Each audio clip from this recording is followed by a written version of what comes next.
Hi ಎಲ್ರಿಗೂ ನಮಸ್ಕಾರ ಮತ್ತೆ ಸ್ವಾಗತ ಸನ್ವಿ ಚಾನಲ್ಗೆ. ನಾನು ಶ್ರೀದೇವಿ ನಾಯಕ್. ಇವತ್ತು ನಾನು ಸ್ವೀಟ್ ಖಾಜಾ ಹೇಗೆ ಮಾಡೋದು ತೋರಿಸ್ಕೊಡ್ತಾ ಇದ್ದೀನಿ. ಈ ವರಮಹಾಲಕ್ಷ್ಮಿ ಹಬ್ಬದ ವಿಶೇಷ. ನಾನಿಲ್ಲಿ 2 ಬೌಲ್ ಮೈದಾ ಅನ್ನ ಜರಿಸಿ ತಗೊಳ್ತಾ ಇದ್ದೀನಿ. ಹಾಗೆ 1 ಟೇಬಲ್ ಸ್ಪೂನ್ ಉಪ್ಪು ಮತ್ತು ಒಂದು ಅರ್ಧ ಬೌಲ್ ಎಣ್ಣೆಯನ್ನು ಹಾಕಿ ನಾನು ಚೆನ್ನಾಗಿ ಮಿಕ್ಸ್ ಮಾಡ್ಕೊಳ್ತಾ ಇದ್ದೀನಿ. ಎಣ್ಣೆ ಪೂರ್ತಿ ಮೈದಕ್ಕೆ ಹತ್ತೋ ಥರ ಚೆನ್ನಾಗಿ ಮಿಕ್ಸ್ ಮಾಡಿ ತಗೊಳ್ಳಿ.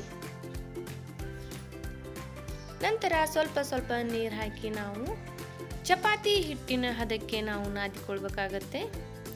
ಒಮ್ಮೆಲೆ ನೀರು ಜಾಸ್ತಿ ಹಾಕಬೇಡಿ. ನೋಡಿ, ನಾನಿವಾಗ ಹಿಟ್ಟು ನಾದಿ ಮೇಲಿದ್ದ ಸ್ವಲ್ಪ ಎಣ್ಣೆಯನ್ನು ಹಾಕಿ ಇವಾಗ ಒಂದು 10 ರಿಂದ 15 ನಿಮಿಷ ಇದು ಹಿಟ್ಟು ನೆನೆಯಲು ಸೈಡಿಗೆ ಇಟ್ಕೊಳ್ಳೋಣ. ನಂತರ ಸ್ಟವ್ ಆನ್ ಮಾಡಿ ಒಂದು ಪ್ಯಾನ್ ತಗೊಳ್ಳೋಣ. ಇದಕ್ಕೆ 1 ಬೌಲ್ ಸಕ್ಕರೆ ಮತ್ತು ಒಂದು ಅರ್ಧ ಗ್ಲಾಸ್ ನೀರನ್ನು ಹಾಕಿ ನಾವು ಸಕ್ಕರೆಯ ಪಾಕ ಮಾಡಿ ತಗೊಳ್ಳೋಣ. ಇವಾಗ ಇದಕ್ಕೆ ಒಂದು ಅರ್ಧ ಟೇಬಲ್ ಸ್ಪೂನ್ ಏಲಕ್ಕಿ ಪೌಡರನ್ನು ಹಾಕಿಕೊಳ್ತಾ ಇದ್ದೀನಿ. ಮತ್ತು ಒಂದು ಅರ್ಧ ಲಿಂಬೆ ಹಣ್ಣಿನ ರಸವನ್ನು ಹಿಂಡ್ಕೊಳ್ತಾ ಇದ್ದೀನಿ, ಯಾಕಂದರೆ ಪಾಕ ಗಟ್ಟಿಯಾಗಬಾರ್ದು ಅಂತ. ನೋಡಿ ಎಷ್ಟು ಚೆನ್ನಾಗಿ ಬಂದಿದೆ. ಈ ಥರ 1 ಎಳೆ ಅಷ್ಟು ಪಾಕ ಬಂದರೆ ಸಾಕು. ಇವಾಗ ಸೈಡಿಗೆ ತಗೊಳ್ಳೋಣ.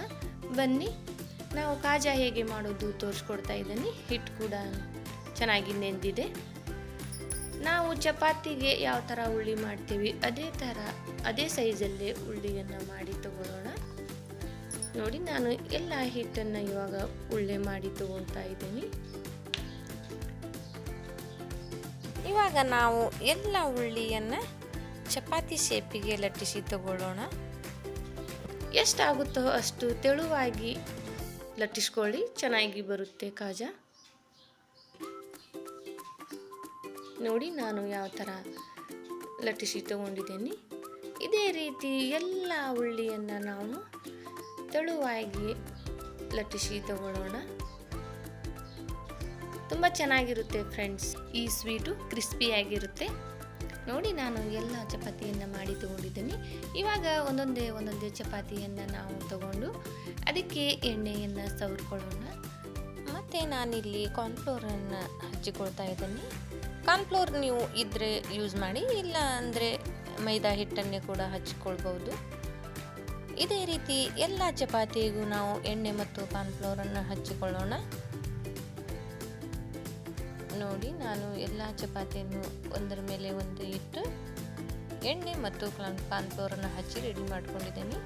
ನಂತರ ಇದಕ್ಕೆ ನಾವು ರೋಲ್ ಮಾಡಿ ತಗೊಳ್ಳೋಣ. ರೋಲ್ ಮಾಡಿ ಕೊನೆಗೆ ನಾವು ಅದರ ಎಡ್ಜಸ್ಸಿಗೆ ಸ್ವಲ್ಪ ನೀರನ್ನು ಹಚ್ಚಿ ಬಂದ್ ಮಾಡಿಬಿಡೋಣ. ಇವಾಗ ನಿಮಗೆ ಯಾವ ಶೇಪಿಗೆ ಬೇಕು ನೋಡಿ ಕಟ್ ಮಾಡಿ ತಗೊಳ್ಳಿ.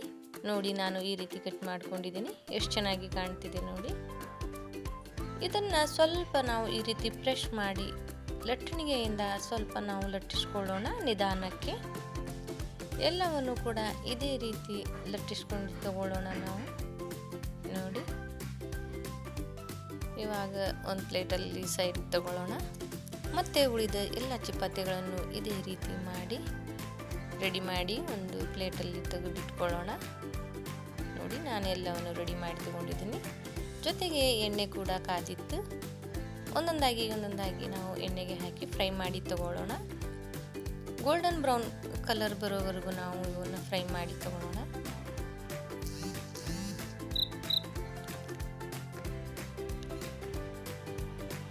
ನೋಡಿ, ಎಷ್ಟು ಚೆನ್ನಾಗಿ ಬಂದಿದೆ. ಸ್ವಲ್ಪ ಖಡಕ್ಕಾಗಿ ಫ್ರೈ ಮಾಡಿ, ಅಂದ್ರೇ ಕ್ರಿಸ್ಪಿಯಾಗಿ ಬರೋದು. ನಾನಿಲ್ಲಿ ಎಲ್ಲವನ್ನು ಫ್ರೈ ಮಾಡಿ ತಗೊಂಡಿದ್ದೀನಿ. ಇವಾಗ ಒಂದೊಂದಾಗಿ ನಾವು ಮೊದಲೇ ಸಕ್ಕರೆ ಪಾಕ ಮಾಡಿಟ್ಟಿದ್ವಲ್ಲ ಅದರಲ್ಲಿ ಹಾಕಿ ತಗೊಳ್ಳೋಣ. ಸಕ್ಕರೆ ಪಾಕ ಸ್ವಲ್ಪ ಬಿಸಿಯಾಗಿಯೇ ಇರಲಿ. ಫುಲ್ ತಣ್ಣಗಾದರೆ ಅಷ್ಟು ಚೆನ್ನಾಗಿ ಇರಲ್ಲ. ಬಿಸಿಯಾಗಿದ್ದರೆ ಬೇಗನೆ ಪಾಕ ಹೀರ್ಕೊಳ್ಳುತ್ತೆ ಈ ಸ್ವೀಟೆಲ್ಲ. ನಾನಿಲ್ಲಿ ಎಲ್ಲವನ್ನು ಸಕ್ಕರೆ ಪಾಕಕ್ಕೆ ಹಾಕಿ ತಗೊಂಡಿದ್ದೀನಿ. ಸರ್ವ್ ಮಾಡ್ಕೊಳ್ತಾ ಇದ್ದೀನಿ. ನೋಡಿ, ಎಷ್ಟು ಚೆನ್ನಾಗಿ ಬಂದಿದೆ ಫ್ರೆಂಡ್ಸ್. ನೋಡ್ಲಿಕ್ಕೂ ಕಲರ್ಫುಲ್ ಆಗಿದೆ.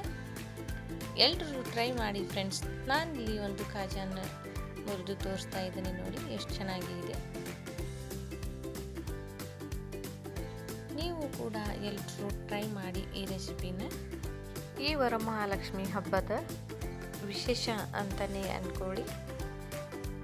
ಮತ್ತು ಯಾರೆಲ್ಲ ನನ್ನ ಚಾನಲ್ನ ನೋಡ್ತಾ ಇದ್ದೀರಾ ಎಲ್ಲರೂ ಸಬ್ಸ್ಕ್ರೈಬ್ ಮಾಡಿಕೊಳ್ಳಿ. ಮತ್ತೆ ಸಿಗೋಣ ಬೇರೆ ರೆಸಿಪಿಯೊಂದಿಗೆ. ಅಲ್ಲಿವರೆಗೂ ಎಲ್ಲರಿಗೂ ಬಾಯ್.